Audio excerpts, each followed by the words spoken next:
Le regroupement politique Leadership et Gouvernance pour le Développement, LGD, ainsi que ses alliés, montent au créneau.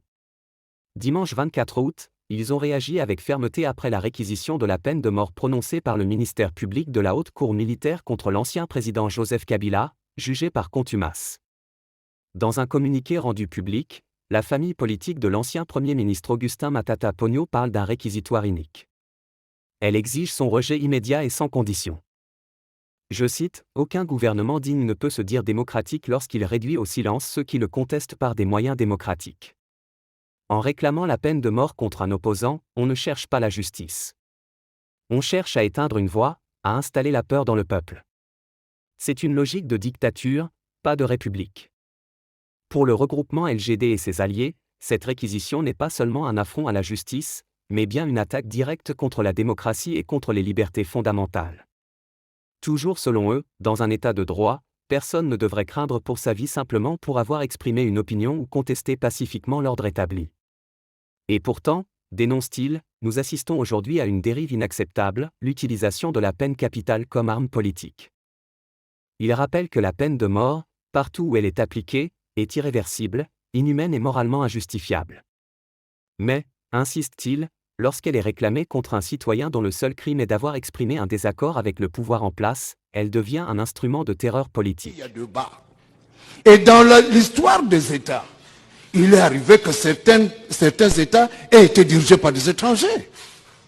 Je ne prendrai pas le cas de la France, peut-être qu'on ne le connaît pas. Face à cette situation, le regroupement appelle à la mobilisation générale. Mobilisation de toutes les consciences, de tous les défenseurs des droits humains, en République démocratique du Congo comme à l'international. Car, disent-ils, une justice véritable ne tue pas la dissidence, elle la protège, elle l'écoute et elle s'en nourrit. Rappelons que le ministère public a requis la peine capitale contre Joseph Kabila pour plusieurs chefs d'accusation, trahison, espionnage, complot, ainsi que participation à un mouvement insurrectionnel. La peine de mort, partout dans le monde, pose un problème fondamental, elle est irréversible. Une fois exécutée, aucune erreur judiciaire ne peut être réparée. Elle est également profondément inhumaine, car elle nie la dignité de la personne, et moralement injustifiable, car aucun État ne devrait avoir le pouvoir de décider qui mérite de vivre ou de mourir. Mais la situation devient encore plus grave lorsqu'un gouvernement utilise la peine capitale non pas pour punir de véritables crimes, mais pour réduire au silence ses opposants.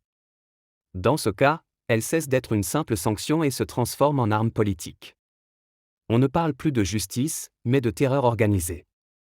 Lorsqu'un citoyen est condamné à mort uniquement parce qu'il a exprimé un désaccord ou critiqué ceux qui détiennent le pouvoir, ce n'est plus la loi qui s'applique, mais la peur.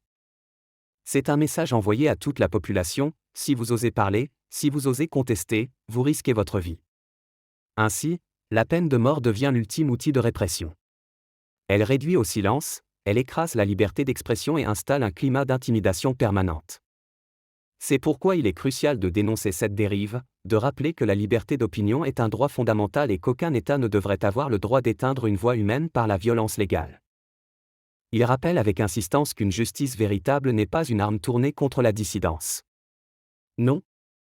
Une justice digne de ce nom ne cherche pas à réduire au silence ceux qui pensent différemment. Elle ne les écrase pas, elle ne les intimide pas. Au contraire, elle les protège, elle les écoute, et mieux encore, elle s'en nourrit. Car c'est dans la pluralité des voix, dans le dialogue ouvert et respectueux, que se construit une société plus juste, plus équitable et plus humaine. Cet appel résonne comme un avertissement mais aussi comme une invitation, celle de ne pas rester spectateur, mais de devenir acteur d'un changement véritable. Rappelons que dans ce procès historique et sans précédent, le ministère public n'a pas hésité à requérir la peine capitale contre Joseph Kabila. Les accusations portées sont d'une extrême gravité, trahison envers la nation, acte d'espionnage, complot contre l'État, ainsi que participation à un mouvement insurrectionnel. Autant de charges qui, si elles étaient retenues, marqueraient un tournant décisif dans l'histoire politique et judiciaire du pays.